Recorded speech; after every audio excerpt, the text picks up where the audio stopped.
मी वर्षा गाटकर. आपण पाहतात S Bharat news network.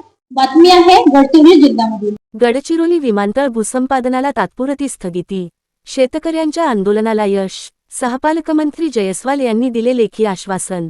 Gadchiroli जिल्हा मुख्यालयात मागील 2 दिवसांपासून सुरू असलेल्या शेतकरी आंदोलनाची अखेर दखल घेण्यात आली. महाराष्ट्रामधील गडचिरोलीतून जिल्हा प्रतिनिधी निलेश कागदेलवारची रिपोर्ट. प्रस्तावित गडचिरोली विमानतळासाठी शिरापूर चक, बुरुवळा, हिरापूर आणि राखी या 4 गावांतील तब्बल 311 हेक्टर जमीन संपादित करण्याच्या शासन निर्णयाविरोधात शेतकरी रस्त्यावर उतरले होते. राज्य शासनाने 12 मे 2026 रोजी 104 कोटींहून अधिक रुपयांच्या भूसंपादनास मंजुरी दिली होती. मात्र या निर्णयाला स्थानिक शेतकऱ्यांनी तीव्र विरोध दर्शवला.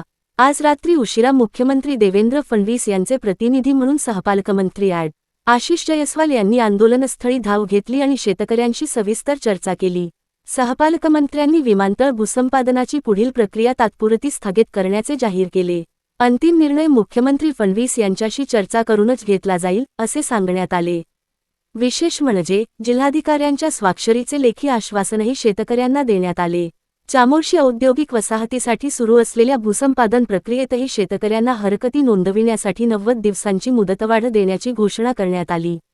या चर्चेदरम्यान आमदार डॉक्टर मिलिंद नरोटे, प्रभारी जिल्हाधिकारी नितीन गावंडे आणि जिल्हा पोलीस अधीक्षक एम. रमेश उपस्थित होते. थोडक्यात शेतकऱ्यांच्या लोकशाही आंदोलनाला यश मिळाले असून शासनाने जनभावनांचा आदर राखत भूसंपादन प्रक्रियेला तात्पुरती ब्रेक दिली आहे. आता सर्वांचे लक्ष मुख्यमंत्री फडणवीस यांच्या अंतिम निर्णयाकडे लागले आहे. उपस्थित मान्यवर, आज मगाशी मी आपल्याला बोललो होतो आणि साधारणतः 3 विषय आपले होते. या 3ही विषयावर सुमारे 4 ते 5 तास चर्चा या ठिकाणी झाली. तुम्ही केलेल्या आंदोलनामुळे शासनाचं लक्ष या विषयाचा गांभीर्याकडे गेला. गडचिरोली जिल्ह्याची भौगोलिक परिस्थिती महाराष्ट्राच्या इतर जिल्ह्याप्रमाणे नाही आहे. इथं मोठ्या प्रमाणात वन जमिनी आहे. शेतकऱ्यांच्या जमिनी कमी आहे. सर्व शेतकरी अत्यल्प भूधारक आहे. आणि महाराष्ट्राच्या किंवा देशाच्या इतर कुठल्याही जिल्ह्यामध्ये ज्या पद्धतीने भूसंपादन होतो त्या भूसंपादनाच्या तुलनेमध्ये या जिल्ह्याची परिस्थिती आगळी वेगळी आहे. सोबत पेसा कायद्याच्या देखील जो प्रोटेक्शन तुम्हाला आहे त्याची देखील या संदर्भात चर्चा झाली. आणि साधारणतः या प्रत्येक चर्चेमध्ये लोकांना रिलीफ मिळावा, प्रक्रिया थांबावी,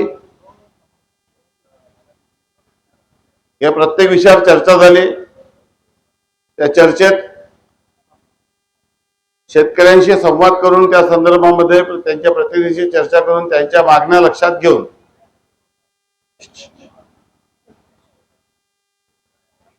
जो निर्णय झाला तो निर्णय मी आपल्याला सांगत आहे.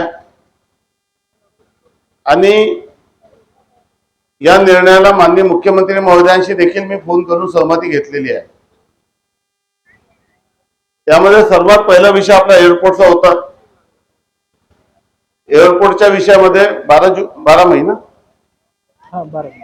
महिना जो GR निघालेला आहे. पहिले आपण एकदा एअरपोर्टची एक जागा निवडली होती, त्यानंतर ती रद्द केली लोकांच्या मागणीवर. आणि नंतर 3 जागेचा रिपोर्ट गेला. 3 जागेचा रिपोर्ट गेल्यानंतर महाराष्ट्र एअरपोर्ट डेव्हलपमेंट अथॉरिटी यांनी एक जागा निवड केली, त्याचा GR निघाला. परंतु त्या संदर्भामध्ये जो काही लोकांचा विरोध आहे त्या विरोधाच्या संदर्भामध्ये लोकांची मागणी ती दुसऱ्या ठिकाणी करा. मग दुसऱ्या ठिकाणी कुठे होऊ शकते, जी निवड झालेली आहे त्या जागेच्या संदर्भामध्ये काय परिस्थिती आहे, तिथे ओली जागा किती आहे, कोरडवाहू जमीन किती आहे, फॉरेस्टची जागा किती आहे.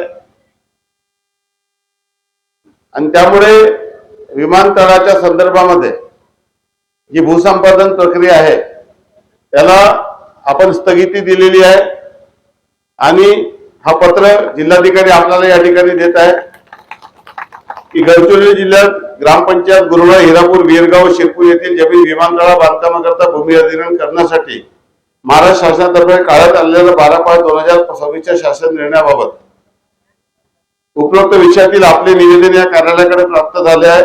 दिनांक 4/5/2026 रोजीपासून जिल्हाधिकारी कार्यालय परिसरात उपरोक्त विषयाबाबत आंदोलन सुरू आहे. आंदोलनकर्ते काल चर्चेसाठी जिल्हाधिकारी कार्यालयात उपस्थित झाले नाही, तरी आज माननीय सहपालकमंत्री महोदय यांच्या आंदोलनकर्त्यांसोबत आंदोलनाच्या ठिकाणी चर्चा केल्यानंतर माननीय सहपालकमंत्री महोदय यांच्या अध्यक्षतेखाली जिल्हाधिकारी कार्यालयामध्ये संबंधितांशी चर्चा झाली. त्यानुसार जोपर्यंत शासन स्तरावरून विमानतळाबाबत गुणवत्तेवर निर्णय होत नाही तोपर्यंत विमानतळाच्या भूसंपादनाची पुढील कुठली कारवाई केली जाणार नाही. जिल्हाधिकारी गडचिरोली अशा पद्धतीचं एक लिखित आश्वासन आपल्याला या ठिकाणी देत आहोत. या चर्चेच्या वेळेस जे शेतकरी उपस्थित होते, त्यांचे प्रतिनिधी उपस्थित होते, ते दोघांच्या चर्चेतून हा निर्णय केलेला आहे आणि माननीय मुख्यमंत्री महोदयांनी याला मान्यता दिलेली आहे.